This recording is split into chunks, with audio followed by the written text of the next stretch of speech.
Michael Gerber walked up, and he was the keynote speaker at the end of the event. And he walks up, and he has a handheld mic. And here's the thing that you need to know about all these events, is that speakers with a handheld mic are the ones you listen to, because they've been around for a long time. And he walks up with a straw hat. And I'd never read any of his books at this point, E-Myth or anything like that, but obviously legend in the field. And he walks up, and he's like, now I just got here. I don't know what any of these other speakers said, but I'm willing to bet that every single one of them had some sort of an origin story that led to an acronym that solved a very specific problem, and they have a book on it. Why? I'm just making this up. Don't you realize that you can too? And I was like, yo, I'm in. And I'll never forget that. Just the permission to make it up as you go, to figure out the next step, all the way through. Dreams, a cherished aspiration, ambition, or ideal. A concept created purely from your own imagination and gift. Something so magical, some would say it is only an illusion. But what if there was a way to blend your dreams with reality? To take them out of your head and turn them into a business? To help you on your gifted path, your next set of remarkable masters are waiting. The original changemaker and creator of the world's largest nutrition coaching, education, and software company. A man who has helped an endless amount of fitness professionals by publishing over 1 million words. And one of the most influential women's health coaches in the world today, who will all help you answer the question, how do I build a multi-million-dollar dream business?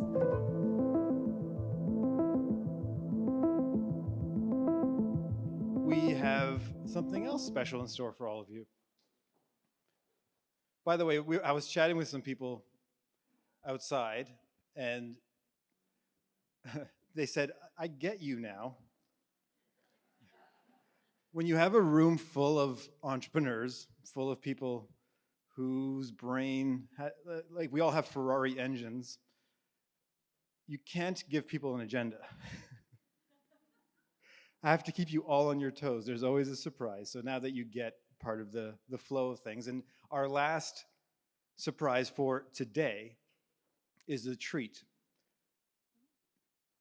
So I have a show called The Gifted Show, where I bring on 2 or 3 people at a time. And instead of doing like an interview or traditional podcast or show, we have an intimate conversation as if the 3 or 4 of us were out for dinner. And this sparked because I would go out for dinner with friends, and I wish people would hear what we're talking about here. Like the typical interviews, the sound bites and the usual stuff that people like to say, and if you've seen someone be interviewed, you get to know their riffs. But when you're out with them for dinner in a private, intimate setting, the juicy stuff comes out, the deep stuff comes out. So I thought, I want to create a show that's that. Me hanging out with friends, going deep like we always do, except all of you can join it. And we're going to do that right now. So I'm going to call up 3 incredible humans to have a conversation that, and by the way, this is the best part. They all asked, what are we talking about? And I said, it's a surprise. For people like us, that's annoying. But it's well, if we were to go for dinner, they wouldn't text me saying, what's the conversation agenda? Like, what are we talking about at 7:30 when the steak comes, and what are we talking about, right? So that's how we roll. So our first guest is the love of my life. It could be one of these 3 people. She is a doctor of chiropractic. She jumped into functional neurology. She's a genius. She's brilliant. She's funny. Now has huge online presence, amazing show called Better with Dr. Stephanie. Also trains health practitioners on how to grow their businesses. Everyone, please welcome Dr. Stephanie Estima.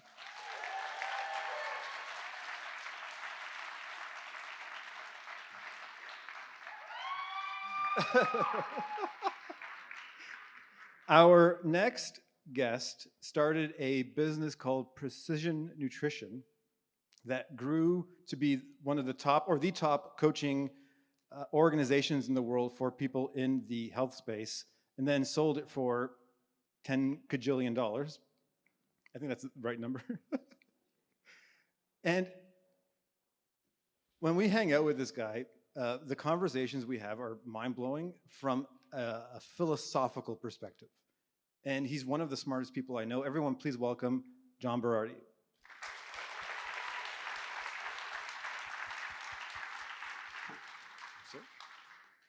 And then finally, someone who's been a friend of mine for almost a decade, and same kind of thing. Whenever we hang out, there is this gift exchange that happens. We give each other the most amazing ideas, and then somehow, like he might call me saying, hey, thanks to that idea, I just made another $100,000, so thanks, Gio. The same thing, we have these most collaborative, amazing discussions. I actually remember pre-2016 when I was a bit heavier and struggled with weight stuff. He called me and said, hey, we should have a meeting. I said, cool, let's go for coffee. He said, yeah, let's have a walking meeting. And I was like, oh, shit. So that was my first walking meeting, and now I can do these things. And he's also built an incredible organization called the Personal Trainer Development Center, where he's sold over, so imagine you've sold a coaching package, or you've sold a product to someone. He sold over 250,000 things, and is the leader in the personal training space in terms of coaching personal trainers. Please welcome Jonathan Goodman.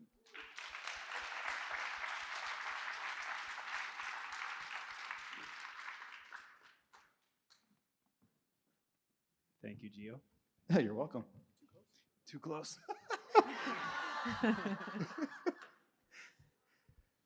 I think how I always like to start these things is with a bit of superhero origin story. And also, and I was sharing with both of you, if all we talked about was selling your business for whatever that giant number was, it may not feel relatable. And same with you. You've done, all three of you have done incredible things. And I think one of the most valuable things we can all do in terms of this conversation is talk about the journey, literally from the beginning. And if you were to start something new today and you had no resources, what would that look like? So let's start, John. How do we? Yeah, Jonathan. You did not think this one. You started off self-publishing, bootstrapping, everything on your own. Like, what was the beginning of this journey for you? The beginning of the journey for me was I was 23 years old. I was a personal trainer in Toronto when I hit that point that a lot of trainers hit, where I needed to make a bit more in a bit less time with a bit better schedule. Like, that was literally it. I grew up in a Jewish neighborhood. Every adult I knew was a lawyer, doctor, dentist, teacher, and accountant. Like, I didn't know anything about entrepreneurship. It wasn't cool. Digital nomadery wasn't a thing at the time. And so I literally went to the library and I looked, I actually went to the bookstore first, and I looked at the best-selling books about marketing, and then I walked across the street to the library and checked them out. And came across a book by Robert G. Allen called Multiple Streams of Income that talked about infopreneuring, and the idea was like, write a book and then you can build all these income streams around it. Yeah, obviously no shit, but like back in 2009, this was kind of revolutionary. And so at 24 years old, I was like, yeah, I'll write a book, how hard could that be? And so on the back of my clipboard, personal training, I just wrote down everything I did every single day. Somebody had an objection to a sales call. I picked up a piece of garbage. I saw another trainer I worked with that did something I didn't agree. A client made a sexual proposition towards me, like literally everything. And then I'd go home at night after clients and I'd just write what I did and turn that into the first book. And then I kind of had this like scrambled bunch of notes, and I was like, all right, so what do I do now? And I was like, well, I got to turn this into a book. Well, I don't know anything about writing a book, but I know where books exist. So I went to the bookstore and I looked at fitness books. And I cold emailed the authors of the best-selling books, and I asked them to be introduced to their editor. And just everything I've done all along the way was basically just like, well, I don't know what to do next, but like, I know where books exist. and just kind of figured it out every step of the way, I guess. This is one of the things I love about him. It's I just cold emailed all the editors. I need to understand your brain. How did that idea come to you? Because for you, it's almost obvious, and I feel like... It's always, I mean, I don't know back then, like, it's so interesting, you hear about rationality, irrationality, persuasion, all the Cialdini stuff, and then you read Kahneman and Tversky's work and all that kind of stuff, and they all talk about like humans are rational, no, humans are irrational, and like it seems to me that humans are post-rationalizing species, like they're neither rational nor not irrational. They kind of, stuff happens in all these random ways, and then they create some sort of post-rationalization about it, and then some plausible sounding narrative and smooth out the edges, and then package that up and sell it. And it never kind of works that way in real life. And so I guess during that time I was reading a ton of the stuff, and I was reading a bunch of the early studies on social contagion theory and persuasion and all this kind of stuff. And it just became so obvious. It's like there's kind of people who know this stuff, and it seems like it's just a quicker route to like go to them and ask them what they know than trying to figure it out on my own. And then, but try it first, because that's how you figure out what questions to ask, right? And then you can go to somebody and ask the right questions. Yeah, I think that's about it. John, what about you? So you want me to tell? Were you also a trainer? So I guess my kind of story, I like to start back a little further, because I ended up in health and fitness for a random set of reasons. And so I'll tell some of my sordid past, and three of our children are here today. My buddies.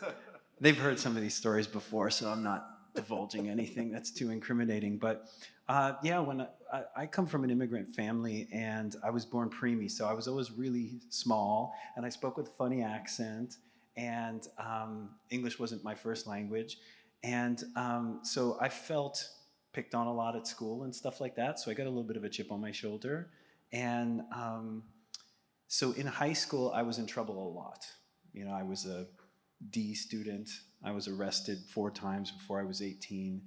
So I was getting in a lot of trouble, and people wouldn't have, when they voted on like most likely to do good things in the world, I would not have been on anyone's list. I would have been on the opposite list, like most likely to be in jail or dead. And so I had a car accident that happened when I was about 17. And is that me, or? No, see, still too close. You think I knew what it is. So yeah, we had a car accident. So the driver and all of us had been drinking and doing other things, and we wrecked this car, and I was for sure we were going to die that night. I was 100% certain. I knew the area we were about to crash in. I knew we were going to blast into a tree. And after that crash, I helped the guys get the car back on the road, and that was my big wake-up call. It was like a truly cinematic kind of experience where I was in the back seat. My best friend Chris was right here on my left, and I'm like, oh man, we're going to blast into a tree. We're all dead tonight. So I remember grabbing him and pushing him down, and then I kind of covered him up, and then the car started 360ing across the road. And I remember seeing the classic life flashes before your eyes type of thing, It was like slow motion. I saw all these scenes. I have one younger brother. Is that annoying for everyone? All right. Let's see if it works. Is that better? Yes? No? It's me. It hates me. The microphones hate me. Am I too close? What's the deal? All right. I'll try like this. There it is. You see it? Maybe turn us down a bit. Yeah, I can just talk louder. Yeah, talk louder. Yeah. So yeah, I mean, I'm seeing scenes of my brother and I growing up, and the last scene I see is my parents looking down into my grave, and being obviously distraught, but also really disappointed at how I lived my life and the person I'd become. So then after that, the car actually landed stuck between 2 trees, like pinned between these 2 trees. And I was like, oh man, we're not dead. I have to do something different with my life. So I helped the guys get the car back on the road, and then I walked home that night. And in the gap, which was about a year since I kind of walked away from all the abuses and the things I was doing to cope with the sadness that I have in life, I had just a lot of time. Like I didn't have any friends. I wasn't using drugs and alcohol. And I found my way to the gym.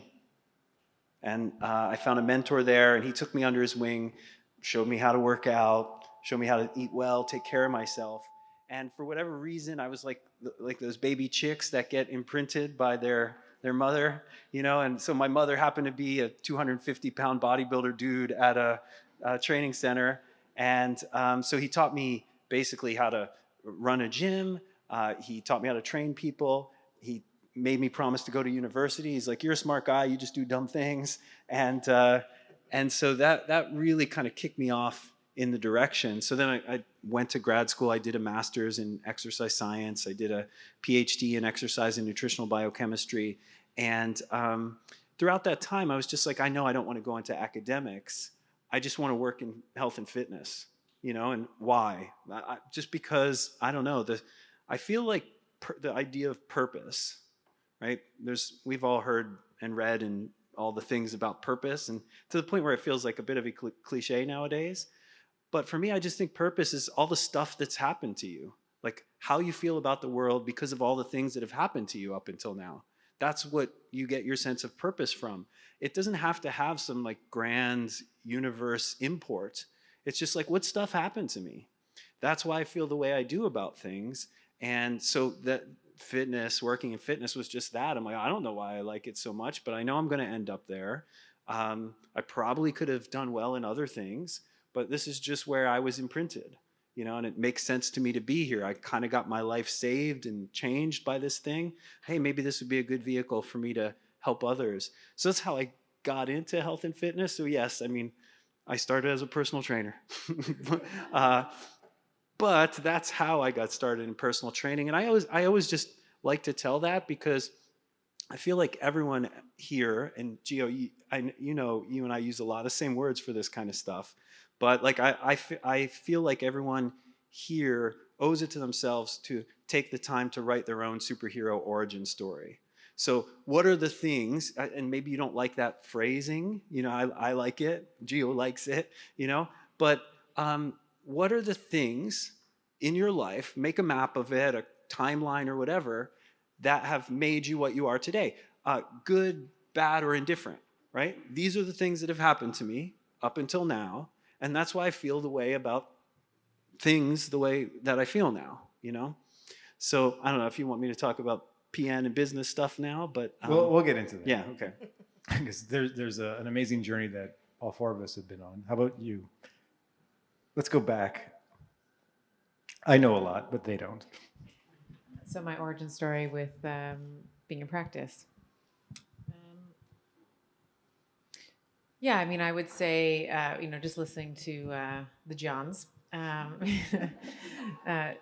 I share a bit of similarity with you, John, in that I think I was sharing this outside earlier, that I was also a troubled kid. So, you know, didn't have the greatest, we'll say, home life. I actually technically failed grade 9 math and was put into a special program for troubled kids when I was in grade 10. It was called Embarcations. I was in Quebec at the time. For Americans, that's like it's a French-speaking province or state, let's say, in Canada, where I was living. And we had two teachers, Mrs. Whiston and Mrs. Dwyer and Mr. Whiston. And instead of going to all the individual classes that you do in high school, we were just with this sort of mother and father figure. I was skipping class. I was like hanging out with the wrong, you know, all that kind of stuff. And that year really learned to trust, let's say, adults, because prior to that point, that wasn't necessarily my experience. And then moved from Montreal to Toronto. And from there, just really from that, like there, you know, there's like inflection points that you were saying when you map out sort of the, you know, your life, high, low, and different. That was a high point followed by preceding a very low low, because I was, you know, they were going to kick me out of school and all that kind of stuff. So from that, fell in love with learning from these two teachers. When we moved back to Ontario, it was just like an A+ plus student all the time. Got into the program of my dreams. Was able to get into chiropractic school. Was one of the youngest students of my class. Class of 2003 was when I graduated, and I turned 25 later that year. So it was a very young student. The other thing that I actually don't talk about really publicly is during chiropractic school and even after graduating, I had a really hard time, and you know this, we've talked a lot about this. I had a really hard time in school because I looked different, let's say, than a lot of the typical students at the time. Wasn't the blonde and blue-eyed. Sorry, John, I know you're blue. It's not, but just didn't, there's a lot of, I didn't fit the prototype, right? So there was a lot of, I was from the city, a lot of people, and there's one chiropractic college in Canada that is English speaking. There's a French one, but I wasn't going to go to that one. And so there was a lot of questioning, let's say, inappropriate questioning, we'll say, about how I got into the school. Like, who did I do such and such for, and what did I do for these people to get in, and whatever. So really felt isolated, didn't really feel like I fit in. Always kind of a through line of my life, sort of felt like I've always been like the weird, awkward, ugly duckling that kind of laughs at my own jokes because I'm hilarious. And so, kind of went through a depression. Felt like maybe I picked the wrong career, maybe I should have gone into medicine, all the questions sometimes that you ask yourself when you're at your lowest point.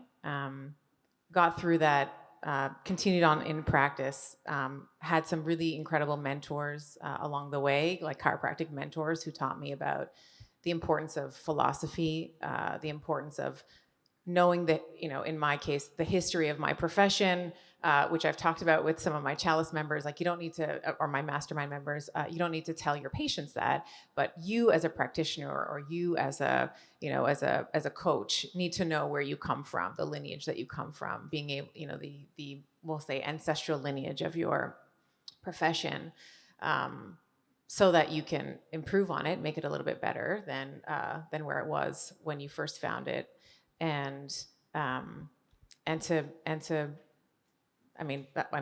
That's really the main reason why you should understand your history, is to be able to communicate it into the future.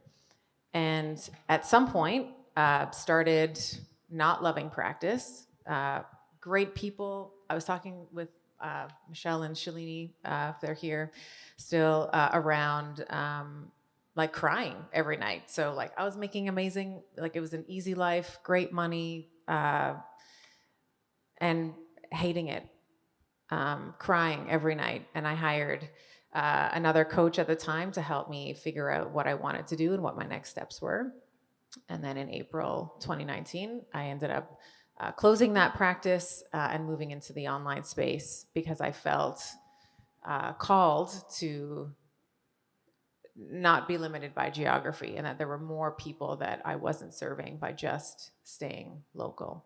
So now I run an online programming where we have a kind of a B2C model where there's a nutrition program that the public can buy, and then I'm also working on coaching practitioners and doctors and health coaches who maybe I want to shorten the learning curve for a little bit, because it's taken me, quite a few decades to figure out who I am and where I want to go and what's important to me. Is this a common thread for the two of you too? The idea of, I've been through all this bullshit. I want to help other people avoid it or kind of fast track through it with respect to people that are doing what I do. Yeah, I mean, I'd say for me, two things. Like maybe that's part of it for sure. I felt that a lot. The other is, I remember walking on the beach with you two, talking about this theme right here, which is the second one. That's is that I like had something to prove for a really long time, right? Like even after I got my life sorted out or whatever, I mean, you still feel unsorted, And I mean, this is something I talk a lot about now because I have an amazing family and I mean, I'm fully retired from work. My wife and I homeschool them full time. That's what we do. I mean, my schedule is really simple. People never believe me. They're like, no, come on, you're up to something else. No, like, no. I wake up, I go to the gym while my wife starts the day with them schooling. Then I come back, she goes to the gym, and I take over. And then we do extra work in the afternoon, programs, phys ed, stuff like that. And then when they go to bed, I prep curriculum for the next day. That's my life now.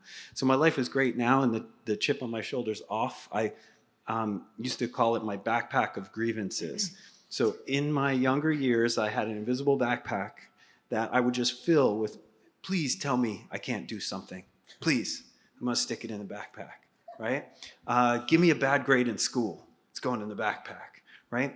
Any slight, any moment that I don't achieve the success I wanna achieve goes in this big backpack that I'm carrying around, and it makes me mad all the time. But it fuels like a drive for success. Now, I don't know if any of you feel that in the room. I could be N=1 up here. It's like a low-grade rage. Yeah, exactly.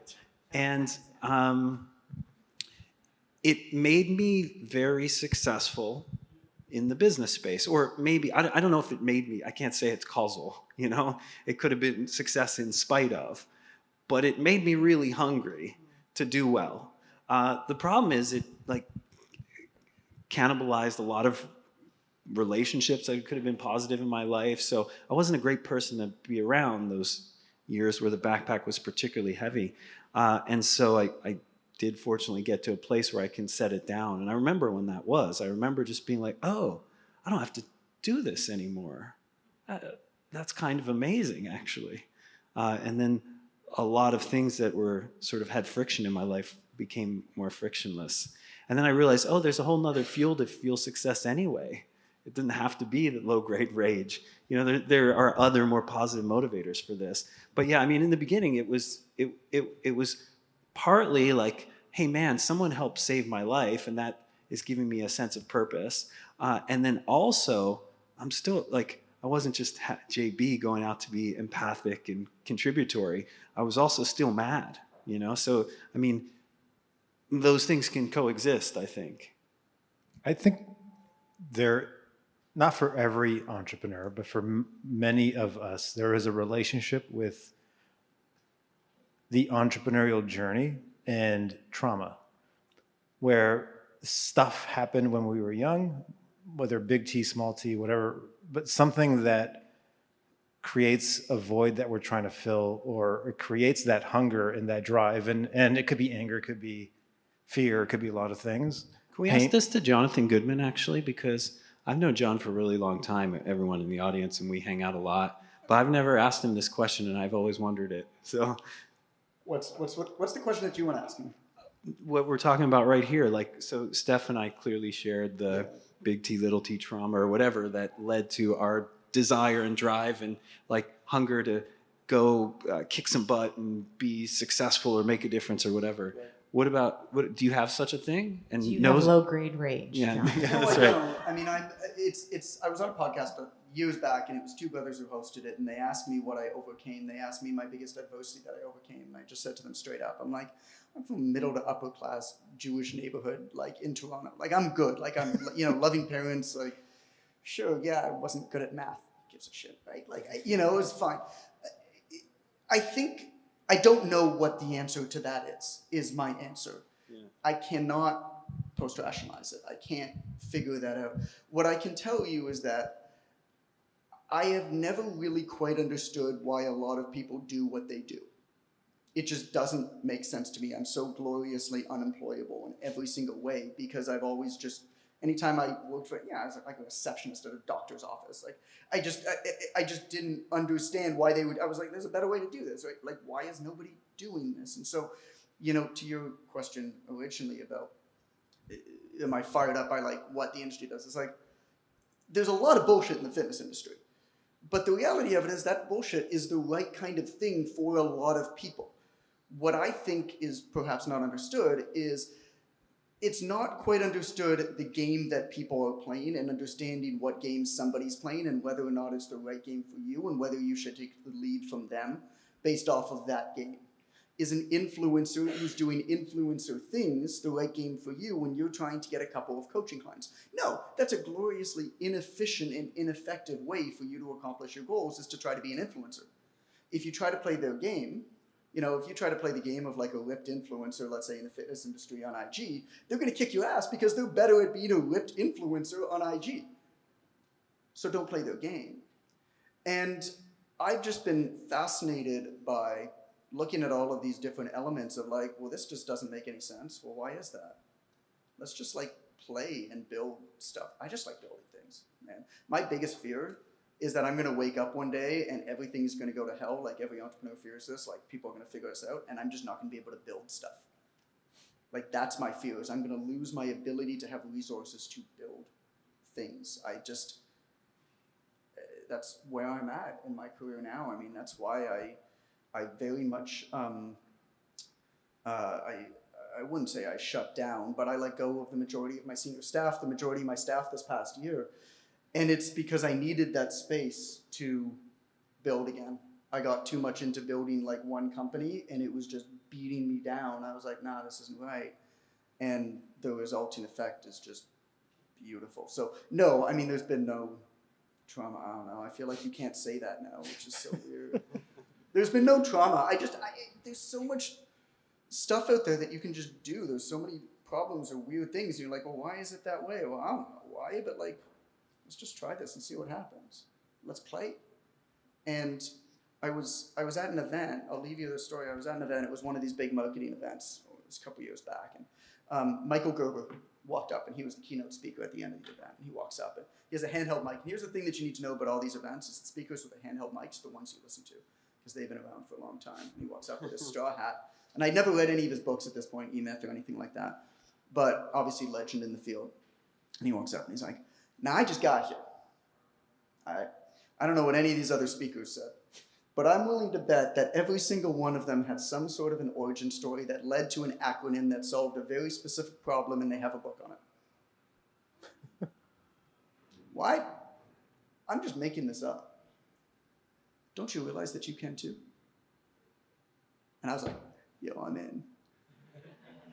And I'll never forget that. Just the permission to make it up as you go, to figure out the next step all the way through. You don't need to know everything.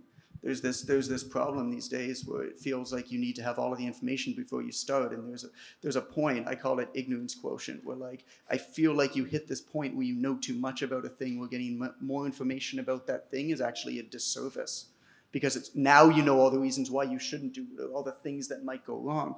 Well, anybody who's tried stuff from nothing knows that it's never going to work out the way that you anticipated. But it's probably going to work out in a way that you never could have anticipated if you never tried it. But you got to start it. So how do you avoid catastrophic failure, potential catastrophic failure, to make sure you can go up to the plate and hit another, swing the bat again, while not knowing too much about a thing for all the reasons that you're not going to do it? I think it's fascinating. I love that story, by the way, because Michael Gerber there was speaking John's love language. He was. Because how old were you when you wrote Ignite? 24. Yeah, so he wrote what has become like the defining book on personal training when he was 24, right? And that's what I've always been really interested about John. It's the fitness industry, dude. People retire at 22. That's right. Yeah, if you know a 50-year-old trainer, you're like, huh? Have you ever met a retired personal trainer?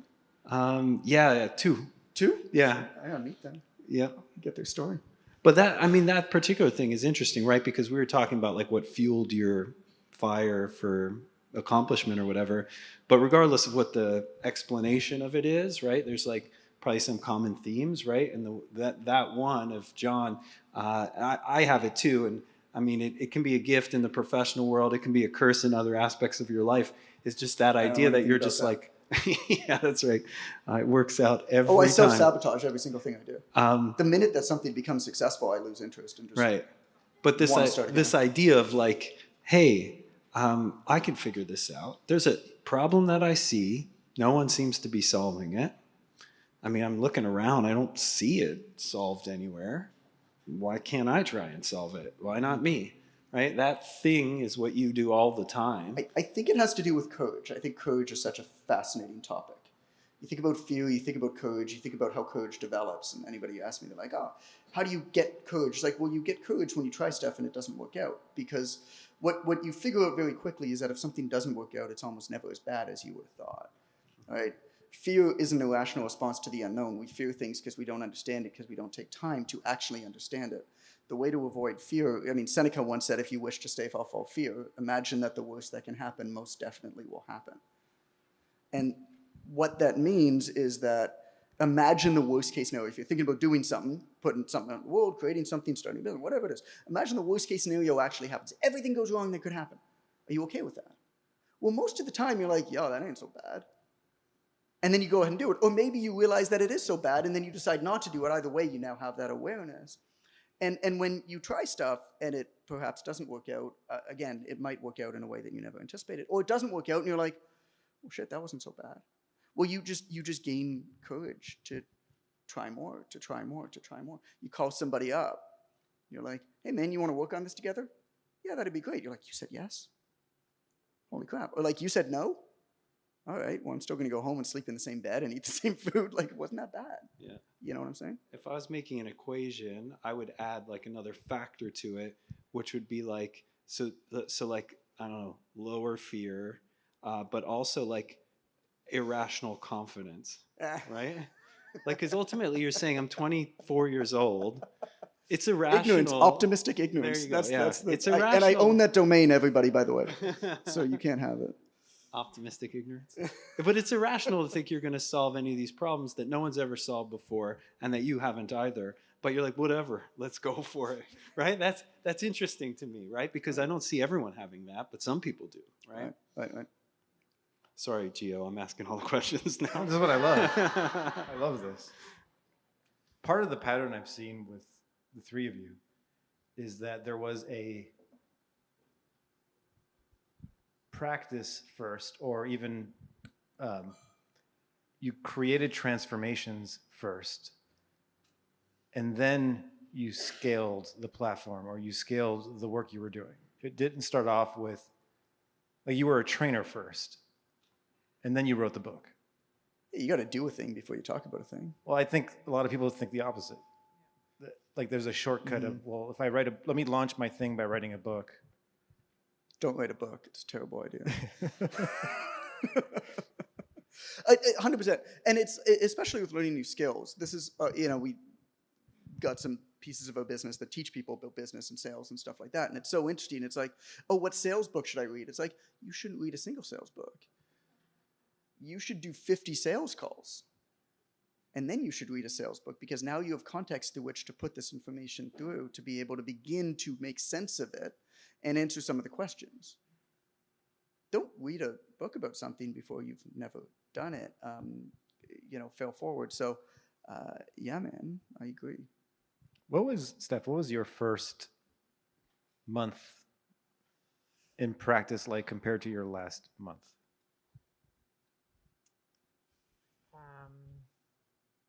I think it's, to use a Star Wars reference, it's like the Yes, please. Yes. How did you guys fall in love again? It's like being, going from a Padawan or a youngling, right, to being a master Jedi, and understanding and being able to anticipate what the patient needs versus being reactive. And like you said something really lovely, which was, you have to do the 50 sales calls before you read the book on sales. And we often hear like, be the person that be the person that you want to be, and then you do the thing that you're supposed to do, and then you're going to have the things that you want to have. And I actually think that the order is do the thing that you want to get good at, and that helps you become the person that you're supposed to be, and that allows you to have the things that you want to have. To your point, the first time I sat down with a patient, sort of knee to knee, and told them about a care plan, like it probably wet my pants. Like, it was like the most fear-inducing to ask for money in exchange for the value that I was offering was petrifying. It was petrifying to me. But with more doing, right, with more experience, the more I was able to elicit those transformations in my patients. It was like, I'm expensive. You want what I have, and I'm expensive. So if you want the transformation, this is what the value, what I've determined the value is, and that's all money. I mean, really, that's all money is, right? It's just an exchange of value in terms of what your services are, whatever that might be, coaching, chiropractic, personal training, and the result that the other person is willing to pay for. And what you're doing essentially is shortening the time, because they haven't been able to figure it out on their own. So you're just shortening their learning curve, and you're buying back. What you're doing is you're giving them back time, which of course is another currency, which I'm sure we'll talk about, but it's another currency that we trade in, right? We trade in finances, but we also trade in time, we trade in attention, we trade in focus and energy. Yeah. So first month, petrified, scared little girl. Last month, boss bitch. I'm always looking for patterns and themes, and another one seems to be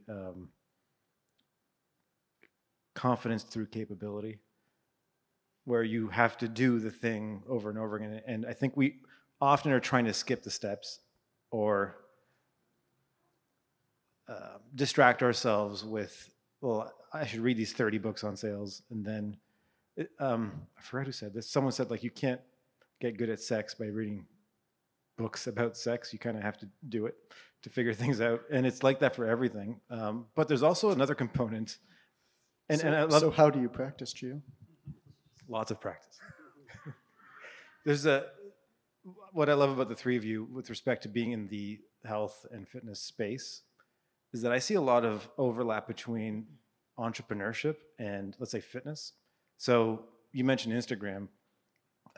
Sometimes we'll go on and see people doing the most ridiculous, like, what the hell is this person doing? Crazy routine. And my assumption is that is the entertainment factor that will get that person a lot of viewership. But that's not what I believe we should be doing to actually get in shape. And, you know, I have a trainer who comes to our house twice a week. We do the exact same routine all the time. It's boring and it's amazing. And I think entrepreneurship is like that too. You have to know and do the fundamentals, and sales is one of them, marketing, and just figure these things out and practice and do it over and over again. But we like shiny pennies, and we get distracted with all kinds of stuff, and then we're always following the thought leaders or the influencers or whatever it is who have the shiny penny stuff. But I'm guessing if I asked all three of you, you probably did everything you done and grown. I want to interrupt you, because something that you told me, and I want you to tell the story, is you pick one or two people to follow at any point in time and go deep with them. You want to talk about that? Because I think that's brilliant.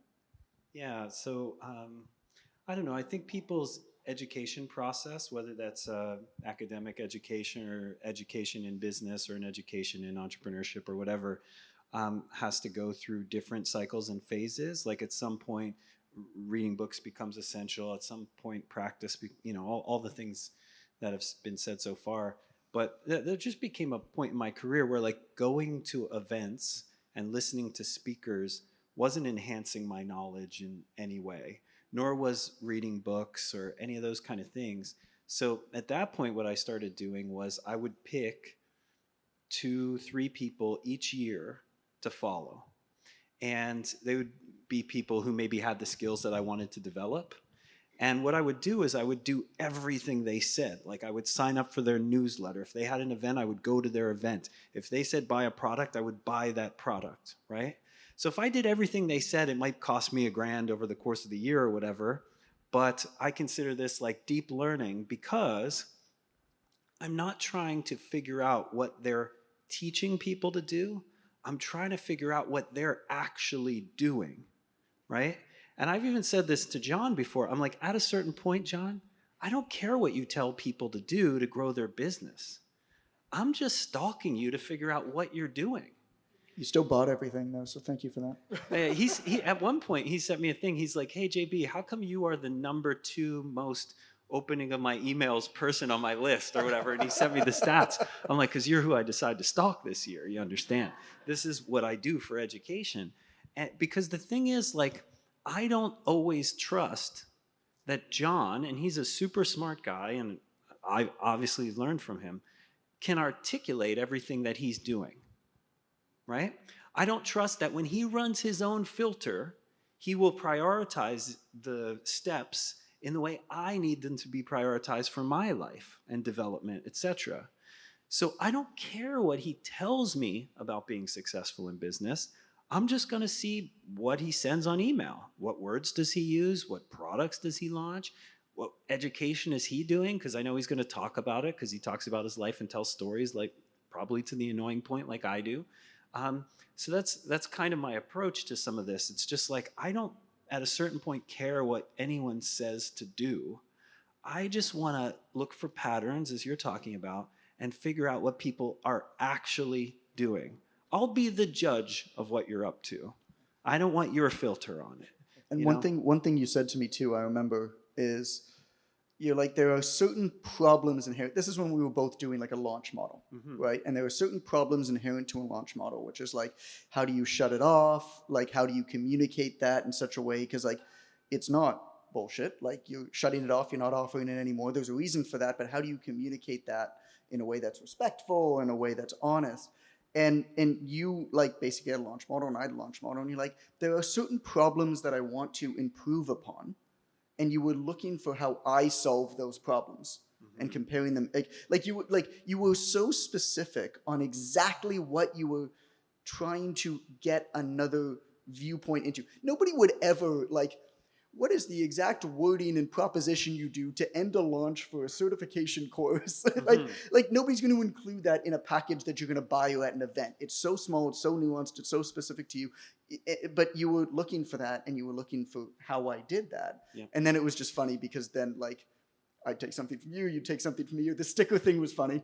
Who was it? I think our friend Molly at Girls Gone Strong made stickers that said #ICoachWomen, and then I made a bit bigger stickers that said #ITrainOnline, and then you made huge fucking stickers that said Precision Nutrition, all within like a couple months of each other. Yeah, well, we gave customers, certification students, these stickers that they could put on their laptops or whatever, so they could be marketing agents for us out into the world.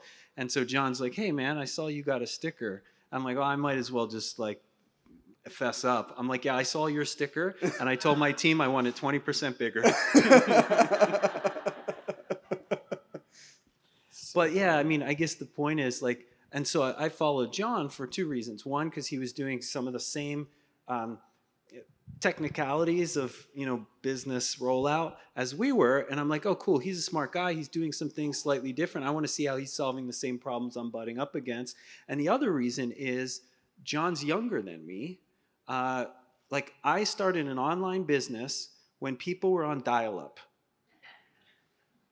And so I am not like high-speed native or whatever, right? And you were getting an 80% open rate on your emails. Right. Like, it's different. And so now someone like John comes in. I know we share some of the same marketing principles and all this kind of stuff, but he's younger, so he's native to social and these kind of things. So I'm like, okay, marketing is the same thing no matter what platform. I think running a business, there's only three things to it. One is you have to figure out what people want and are willing to pay for. Two is you have to create something remarkable to deliver that. And then three is you have to tell everyone about it. I dare anyone to come up and tell me how business is any more complicated than that. You have to know what people want and are willing to pay for. You have to make something remarkable to deliver it, and then you have to tell everyone about it. Now, caveat, not everyone in the world. I'm not putting a Super Bowl ad out, right? It's too expensive. Everyone who wants and is willing to pay for the thing. So it loops back to number one. But that's business. It's really, really straightforward. Now, I ran a business with 120 full-time, full benefits people. I know it's more complicated than that. But it's also that simple, right? So I'm like, but telling people about it, right? Well, there's some nuance to that, right? He's doing a great job on social at the time, and I don't know anything about social, so I'm going to follow him for that. So sort of the education buildup is, what specifically do I need at this point within that simple framework of, do I need help with finding out what people are willing to pay for? Do I need help with building something remarkable, or do I need help with telling everyone about it? Which one do I need help with right now? What's going to be the limiting factor in my business? So at that point in our business, I had some of them nailed pretty good, but I wanted to look out in the world for how to improve upon them. And then at the same time, this is when you and I got to know each other. You taught me something that I was able to take back in mine, which is every single thing you do, you have to sell the next step. If you send an email, you have to think about the subject line of that email, because that sells the step of opening the email. The first line of the email sells the second line. The second line sells the third line. Then you might get people to scan it, which means you've got to sell the scanning of the email. If you want somebody to take action, then you've got to have some sort of a call to action that has a sell for it, a reason for it. Every single step, everything you do, every post you write, everything, you've got to think about it in terms of you selling somebody taking that next step along the way and putting them along. You can't assume and rely upon something you did in the past and saying, oh, they love me, they're just going to click on whatever I send. Maybe some will, but I mean, that's something that you taught me around the same time. And it's just like, like the first line of an email, it needs to hook, man. That needs to hit hard. Well, the first line of an Instagram post is what's going to show when it's shared. That is a headline for your picture. Like literally the first line. So don't say, hey, I'm thinking about this today, blah, blah, blah, blah, blah. It's like, nah, you got like 8 words to hook somebody to read the rest of your words. And I mean, everything is that sale. And we're talking about the specifics of like writing copy and stuff now, but I think this works for a bricks and mortar business. I think this works for dating. I think this works for everything in life, right? If you want someone to go down a path with you, then you need to make the first step of the path enticing enough to want to do the second step of the path. And then that one enticing enough to do the third step of the path, right? So awesome. Well, I'm glad you picked that up from me. And it's still, I think it's a never ending thing too, like to work on this. You mentioned, Jonathan, Instagram. I've been stalking you probably as much as you have now, because you've cracked some kind of code with respect to. No, I started caring about it. Yeah, well, but the cool thing is, I think I know what you're doing, and it's probably again so counterintuitive than what most of us would think you should do. Can you explain your? Yeah, I mean, framework? The biggest mistake that people make on any social media network is to think that the content is what really matters. The content is basically step 3 out of 10. You've got to really understand who your material is for and understand why they use it. And so there's a lot of psychology behind this. Like, basically, everybody uses social media as an act of selective self-representation. They use something because they feel like it, or they act in a community because they feel like it makes them appear intelligent, intellectual, interesting, attractive, or funny. Doesn't matter how they actually appear. What matters is how they feel they appear. So whether you think that I'm smart is completely irrelevant to my self-worth. What matters is that I think that you think that I'm smart. Right. And so when you understand this basic concept, you can start to figure out how to articulate messages that other people share as a way for them to articulate what they want the world to think about them. And then the other part of it, of course, is building your community and foundation from the bottom up. A lot of people are very haphazard, buckshot in just like, oh, I'm just going to do something that grabs attention. It's like, nah, you got to find road builders. And so there's an interview that I always liked of a fast food owner who owns a bunch of franchises of fast food shops. And the interviewer asked them and said, you know, all your employees are also smiley. Like, what do you do in your training to find all these smiley people? It's like, we just hire people who smile. Trying to create content or trying to get people to share is way harder than just finding people who already share and treating them well. And so a lot of what we did in like step 1 was we went to other pages and stuff similar to us. We found people who were actively engaging, actively sharing. We engaged with them. We went out of our way to identify the right types of people for our community. And we thanked them and we used their first name. Like the bar is so low to be a human on the internet these days. It's laughable. Like if you're responding to a comment, click on their profile, find their first name and use their first name in your response. You will be like the most special person to them on the internet that day. The bar is so low. And so when you do this, what happens is all of a sudden now your account is full of what I call road builders, basically people who already interact and engage on the platform. Well, no shit, they're going to interact and engage more on your stuff. And now there's a party. And as you know from your time hosting parties when you were a teenager, when there's a perceived event or when there's a lot of energy towards something, everybody else comes. And now it's the Seth Godin. This is how we do things here. People like us do things like this here. And now there's a lot of energy and it's a flywheel and it starts to compound. And then you just, like a monkey, throw poop at the wall and try new messages and see what sticks and then do more of that. I assume so. You never been around monkeys? Really? You gotta come traveling with us, man. I have a topic in my head that all four of us, we've never had the conversation, or maybe we have a little bit, but it's some major stuff has happened for us in the past couple of years. And part of that is realizing that anything that people would call truth should probably be called belief. And those beliefs can change, and we should be really curious about questioning the things we believe in. Like, maybe start with you, Steph. Is there something recently that has been a belief that has changed or shifted? And I'm curious from both of you too.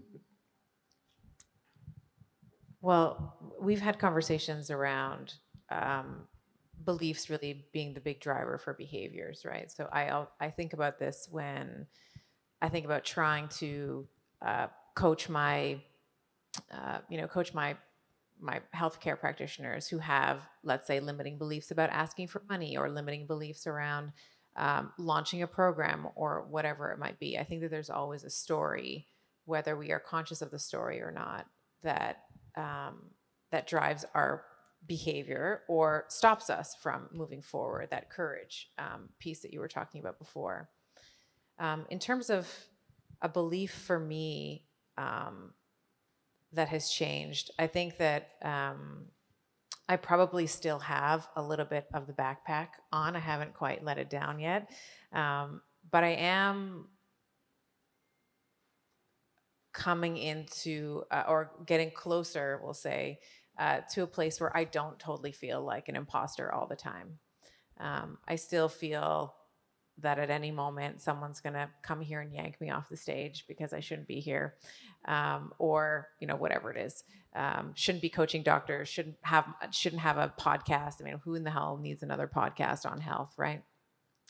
But it has, and it's been a personal journey for me to still come into that, or I say I'm still coming into that place where I do think that I deserve a seat at the table, and I do have something worth sharing, even if it's the same stuff. Like John was on he's my guest this week on my podcast, and we were talking about surrendering to the monotony, like doing the same thing over and over. And we were talking about this in the context of training. And John said, it's like training is like same shit, different shirt, right? It's like you do the same squats, you do the same lunges. And I think the same is true in all aspects of life when you're trying to achieve something. It's the same thing. It's a surrender to the monotony and the surrender to the boring.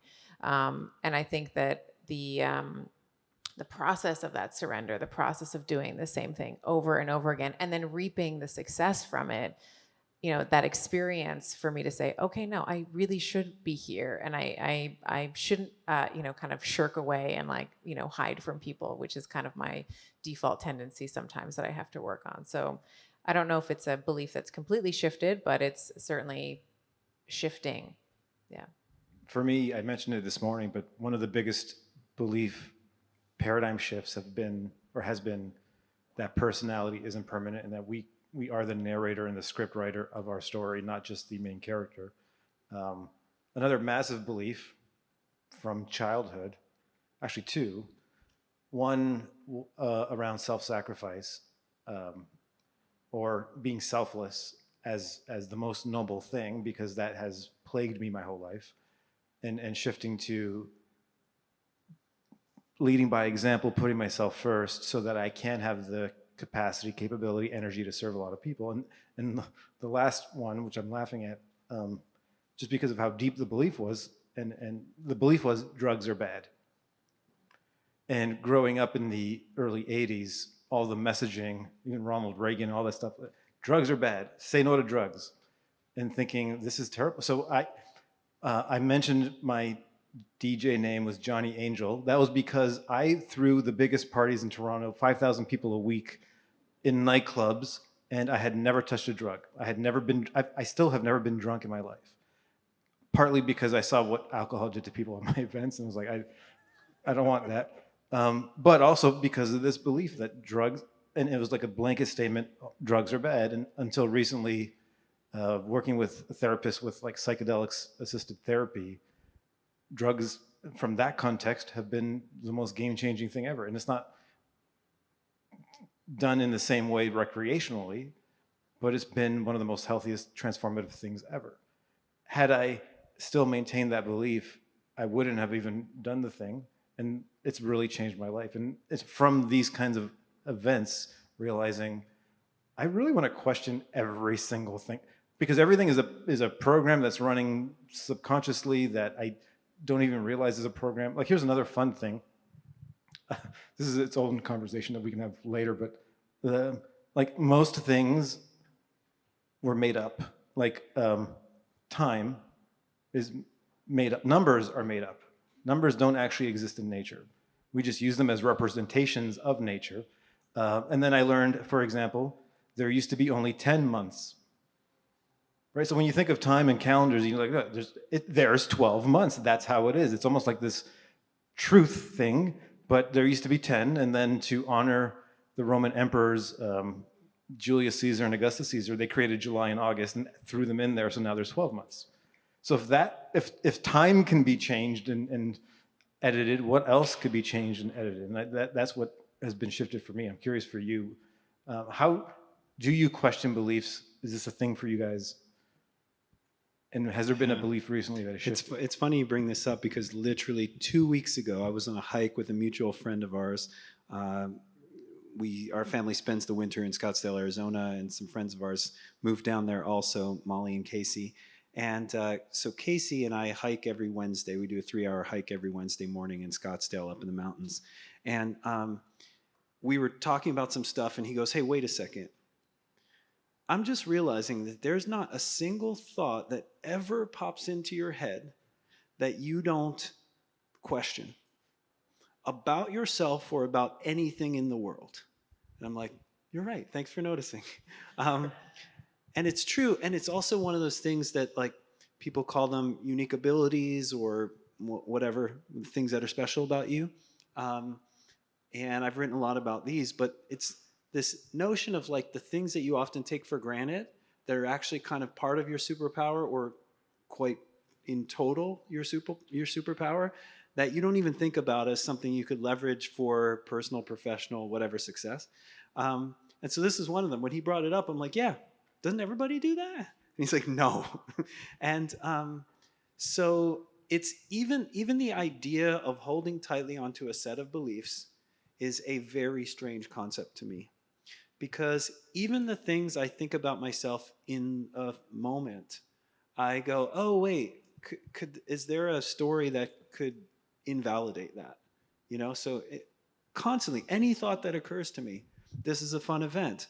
Could it be not a fun event for someone else? What's good about it? What's not so good about this event? This is what's happening in my head constantly, right? Hey, I'm having a wonderful time with our children. What could I be doing better? What am I messing up, right? Or a negative thought about myself. I was really an idiot there. Well, wait a second. Is it total idiot? Or, you know, so this is and even as you guys are talking right now, everything you all are saying, I could be nodding along going, that's a really good point. Are there scenarios where that's not a good point? I'm going to go think about that later. This is what's happening to me constantly. I don't know if it's a good thing or a bad thing, but it's a thing. And so the idea of people, and you know, you can see it with COVID beliefs and vaccines and any of the hot topics today. When I see people clutching so tightly onto any particular belief, even if it's a positive belief about themselves, it's really strange to me. Now, I don't think this is genetically programmed. I don't think I was exactly born to think this way. I think I got a lot of practice at it because I have always really been into philosophy, and I read a ton, and I'm kind of an introvert, so introverts do a lot of that. And so I think it was trained and practiced. And I love it. So, I mean, it doesn't always make me the most popular person in a, let's say, a board meeting at a company or something like that when I'm questioning things that people want to just move on with. But it feels really good for my life. So yeah, I can't even think of a single thing that I feel like I've had to change my mind on, because I don't feel there's a single thing that I felt so strongly about that I had to have a fixed mindset about in the first place. For years anyway. I mean, and so I can remember times when I used to not feel this way, but I'm like, nah, it's been a really long time that I've been weird like this. So as you're asking that question, I'm like, I can't find a single thing that I've changed my mind on. Oh, because I haven't had my mind set about a certain thing in a really long time. I don't know. Maybe for some people that make them feel paralyzed when they have to take an action. Right? Like, well, how do you take action on anything if you don't believe in a thing? I'm like, no. I mean, I have some things that I think might be true about the world, right? But I'm like I'm trained as a scientist, so I'm just gonna go test and just go see. I think this might be true about the world. Doesn't matter that much, and we'll go see if it's true if I take some steps. I love the word scientist. I mean, you are a scientist. I think I am one. And I think we all are. And I think the cool thing, we talk about this a lot, when you come from that paradigm of experimentation, you're not attached to outcome. And I think what stops a lot of us from taking action is that we're so afraid of the word failure and our weird attachment to that word of being painful, versus how a scientist would see that word of that experiment didn't go the way I thought it would, but I learned from it, so now I'm going to try another experiment. And I feel like that's a lot of what the four of us do. We are constantly experimenting from the paradigm of let's just see what the outcome is and then adapt from it, versus if it doesn't go my way that I want, I'm a failure and I'm terrible. And I think a lot of us suffer from that. Like you've put energy and a lot of money into projects, and then you're like, fuck it, I don't want to do this anymore. And part of it is probably from experimentation. Really picking out a wound there. Yeah. Yeah, I have. But I think part of it is you learn from all these 100%. things. 100%. Can you share one of them? Oh, shit. Like I remember a print newsletter that I used to get at my house. That was great, actually. Yeah, I mean, I did an homage to like old school print newsletters. We did a fitness marketing print newsletter. We launched it to 1,516 people at $40 a month, no advertisements, and then we shut it down after 10 months. We raised the price to $60 just because we realized after doing customer research that the people buying it wasn't who it was for.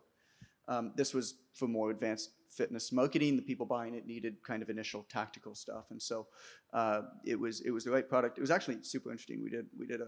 We got a page in Entrepreneur Magazine about it, just about like you got to listen to your customers and what they're not saying, and act if your product's not right. That was a fun project, though. I still like that project. We've done a lot of print mail. I don't know, man. The belief thing. Can I talk about that real quick? Yes, please. I'll tell you a story. Years back, my roommate moved out, and I had to buy a TV because he had the TV. And so I went into Best Buy or whatever it was, and I walked up to the salesperson for the TV, and the salesperson said, "You know, what are you gonna do with this TV?" I'm like, "I'm gonna watch sports." Like, I don't know why I said that. Like, you got to say something. So I said, I'm going to watch sports. And he starts talking to me about the hertz rate and how this TV is the best TV because it has the highest hertz rate, which makes the pictures move faster on a TV. Apparently, I still don't know whether that's a fucking thing, by the way. I have no clue. I never looked it up. I just needed something with moving pictures that was ideally in color. And so in terms of the belief that's changed, I have become so comfortable admitting my ignorance to almost every single thing that exists that I interact with in every single day, and look for cheats, right? Look for advantages, because it's just way too complicated. Like, most people are satisficers about everything. Like, okay is just enough. Like, do you know what a hertz rate is on the TV? Do you watch sports? Like, probably. You know, the thing moves, the pictures move on the TV. Like, there's better, there's worse, you don't really know. And so I admit my ignorance. And it's not saying that you're stupid. Stupid means you just aren't smart about everything. Ignorance is domain specific. And there are certain domains where I feel like I have a lot of knowledge. There's a few of them, right? But most domains I don't. And so, you know, I went to buy a bicycle. Well, okay, how did I buy a bicycle? How do you buy a bicycle? Like, what makes a good bike? What do you need a bike for? Like, I'm going to take my kid to school. I'm going to ride with my dad 20 kilometers or whatever it is. Like, I don't know what makes a good bike. So I called up the one person who I know that's a maximizer in bicycles, which is my father. And I said, hey, Dad, what are the 2 or 3 things that I should be looking for in a bike, and what should I around pay? $500, this weight, this tire size. Okay, who do I know that's bought a bike recently? My neighbor. Hey, where'd you buy a bike? This guy. Did you like him? Yeah. Call him up. Say, hey, I'm looking for a bike around this cost, this tire size, this weight. He goes, cool, I can get it for you. Here's a website, you can pick out your model. I'm like, no. You pick. I don't know what I'm looking for. And there are so many things that we need to do today and pay attention to. I think it is so valuable to just say, I am ignorant around that. And it is way better for me to make every once in a while, like, not so good of a decision, because I kind of cheated on that decision a little bit because I know that I'm ignorant. Because most of the time it's going to be perfectly fine, and you're not even going to know whether you might have been able to get a bit better bike with a bit better, I don't know, Shimono brake. Is that a thing? Like, I have no idea. There's a biker here that said yes. So yeah, like, that's a thing. Like, I don't know whether this is a thing. But most of the time it's going to be good, and then you have time for what really matters, which is your own domain, which is your family, which is the few things that you should really be optimizing. So this idea of just, it is perfectly okay to admit that you are ignorant around something, and cheat and satisfice on it. I want to pile on that real quick. Let's do it, man. So I've started to think of this idea that maybe you're communicating with belief as like instincts. So when you say, like, I have expertise in things, I call that now instincts. Right. So I'm like, I have gut intuitive feelings about things that I have a lot of reps on. Now, there's not a lot of things that I have a lot of reps on in the world. So I don't have any right to have a bunch of opinions about things that I don't have a lot of reps on. And the things I do have a lot of reps on, I don't have expertise, I just have instincts. And I actually learned this after we sold our company. So Phil Caravaggio started Precision Nutrition with me. We sold it in 2017. Private equity group took it over. And the way they were setting up things to figure out how to make decisions fully confounded me. I was like, I don't understand why they need like 18 data analysts. We never had one. Like, what is, like, and I thought it was like dumb, what I used to call playing company. Like, they're just playing company. They're not actually running a company. They're just playing at it. And then I realized, oh, the difference is no one on that team has instincts for this.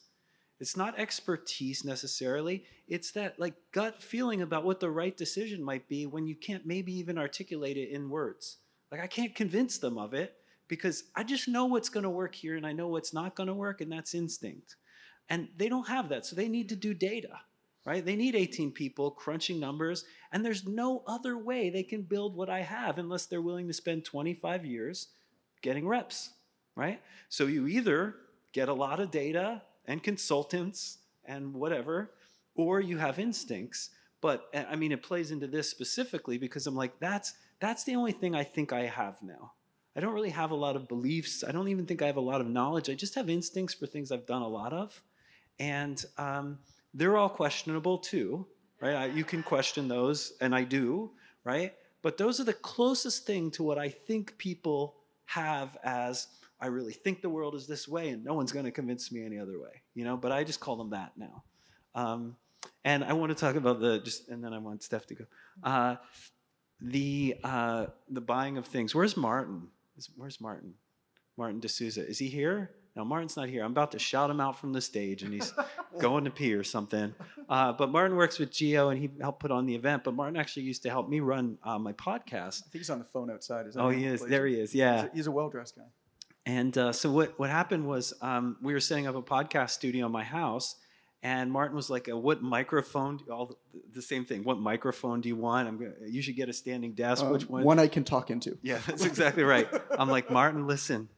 Here's how it has to go. I need some guys to show up at this house and turn this room into a podcast studio. I do not care what's in it. I don't want to talk to the guys, and I'll see them and be polite to them, but that's it. Magic is what I need. Yep. And that's what happened. Martin made all the decisions. I don't even know how he did it, but he probably called a bunch of people and got advice and all that. And then, do you guys remember it was Halloween? Remember when the guys came? So the guys came, they went into my office while we went out trick-or-treating. And I came back and I had a podcast studio. And I'm super blessed that I can just say, some person in the world make magic for my life and make it easier. But I'm the same way. Like, I don't care about microphones. I have a Toronto urban vegetable gardening consultant. I saw that. Yeah. It's amazing. I decided that I live in Etobicoke, right? So we've got a decently big land. And so I decided I wanted to grow a lot more vegetables this year. And so I hired a consultant. And the best thing is, he knows the people at the garden center.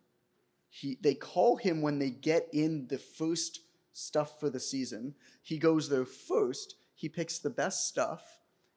And he brings it over to my house. And it cost money, but probably not that much. Really not that much. And he doesn't call me and say, "Hey man, there's spinach and bok choy and toi choy and I think you should do some radishes. What do you think?" No, we sat down once. We said, "What kind of stuff do you guys like?" And he just shows up with stuff. And he's like, "The spinach was kind of shit, so we didn't get that. So I got a couple more toi choy." I was like, "Does it go in dirt?" And so it's exactly that. It really doesn't cost much. My other option was to look at a website called The Spruce. The Spruce has 1,500 articles, and I looked at 3 of them. They had about 3,000 words each. I calculated it would have taken me 14.2 days to read all of the articles on that website. Yep. And then, on the flip side, though, then there's stuff that you do that people call you for, right? So there's people out there who want to hire you, maybe did at some point, to get the equivalent of the urban gardener experience, right? So I'm just saying there's like a flip side of that coin, 100%. which is, your thing, you do your thing, right? Surprisingly, it's not Toronto Urban Vegetable Garden. Yeah, surprising. Yeah. You were going to say something. You said something earlier where your mind goes off when people are making comments, and I'm trying to figure out where both of you fall on the Dunning-Kruger curve. So if we think about on the y-axis, you have time. On the x-axis, you have perceived competency on any given subject. You sort of see that when someone first learns about a subject, they have a really high perceived understanding of said subject. Tip of Mount Stupid. Tip of Mount Stupid, exactly. And then as time goes on, you're like, oh my God, I know nothing, right? And it kind of goes all the way down. And then sort of there's this really sort of gentle sine curve that sort of comes back up. It becomes paralyzing, especially, I've been writing content similar to you, a bit less time than you because you're old. And so I've been doing it for a little bit less time than you, but I've been writing content online for effectively 12 years, right? And so I've written probably 2,000 words on the internet for 12 years straight. And so again, just putting in the reps. People are like, "Oh, how do you tell stories and write?" I'm like, "Because I've written every single day for 12 years for my industry. It's just reps." And there's something that happens though that's really difficult. It becomes paralyzing. I know about the subjects I write about because I've written about them so many times. I know so many nuances to them that it becomes very difficult to write about them. And it's hard. You got to kind of get over that and add as much context as you can, but also be okay in saying, this is a medium to engage people and give them an opportunity to go deeper if they become interested. You can't possibly add, but it's paralyzing. I know people who have stopped really, really successful online content creator careers because they gained too much of a domain-specific knowledge that they were literally paralyzed about writing about a subject. Has and is an incredible conversation. It has been, and I need to end now because I'm a nerd and we have a movie in a couple hours to go hang out with. So on behalf of all of us here, thank you to the three of you for sharing so much wisdom, so many insights. Love all three of you. And thank you very much. Thanks to you.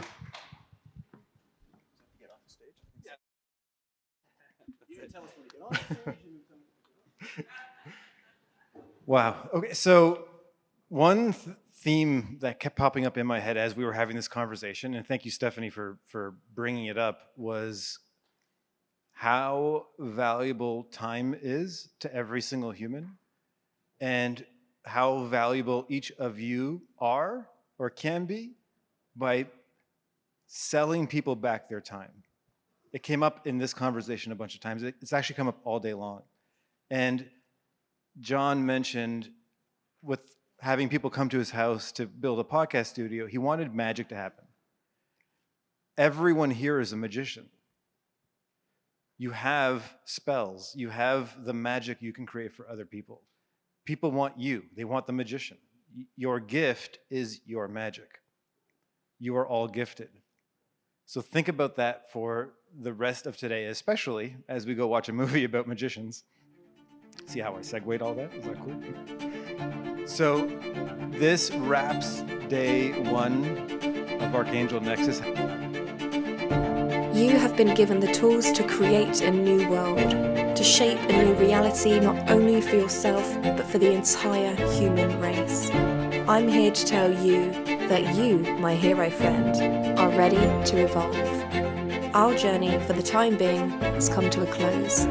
See you next time in Season 2, where a new chapter awaits, and our next set of guides will show you how to step into you 2.0.